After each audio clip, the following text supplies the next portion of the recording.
साधारण जनता जगी बसुंट नव दास हत्याकांडर खुलासा केमिति हबो बोली ताहा आज संध्या सुधा जना पड़िजिवो। तापरे मुख्य आसामी की खोजी खोजी बंधा सरकार क्या धरबार सक्षम हेले नहीं। किंतु आज नव दास हत्या समय उपस्थित थिबा पुलिस आज होउचंती मुख्य साक्षी। मुख्य आसामी बयान आज कोर्ट रे निया जीवो। तेणु बयान पर जना पड़िबो जे नव दास हत्याकारी किए आ नव दास को हत्या कहीं करा जायतिला ता सबू आज कोर्ट रे बयान देला पर ये गोटे पुलिस की मुर्गा करी माल देई हत्या करई मिछ बहे कहवा लगी कहीथिला। बीजेडी सरकार रे स्वास्थ्य मंत्री नव दास को दिन दीपर गुली करी हत्या करा जायतिला। यह ओडिशा रे सेतबेले एते बड़ चांचल्य होइतिला जे सरकार निजे बीजेडी सरकार रे थाई तांकरी मंत्री की गुली मार दिया गला। स्पॉट रे नव दास चली गले। सरकार क्या धरबार सक्षम हेले नहीं।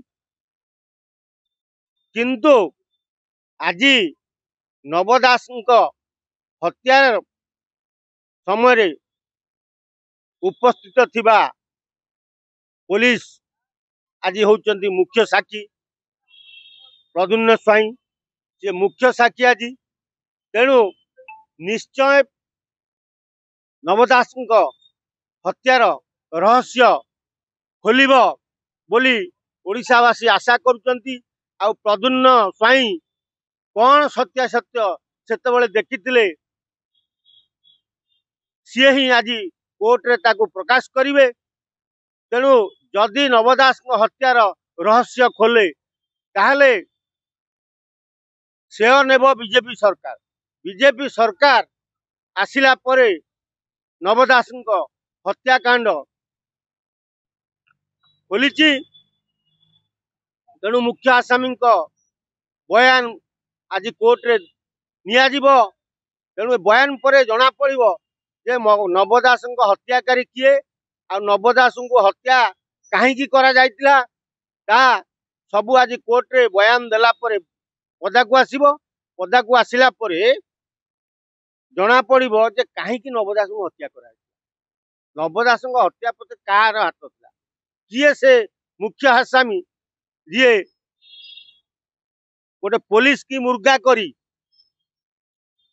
माल देई हत्या करई मिछ बहे कहवा लगी कहीथिला। सेतेबेल crime branch DG Arun Bothra पाइकिना 4 दिन पर पाइकिना रु कागज बाहर कर कागज भेजी नथिला।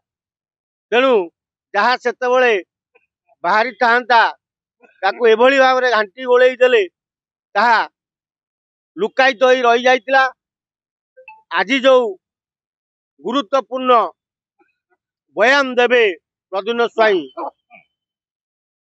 ताहा निश्चय ओडिशा लोकंकु चकित करिवो।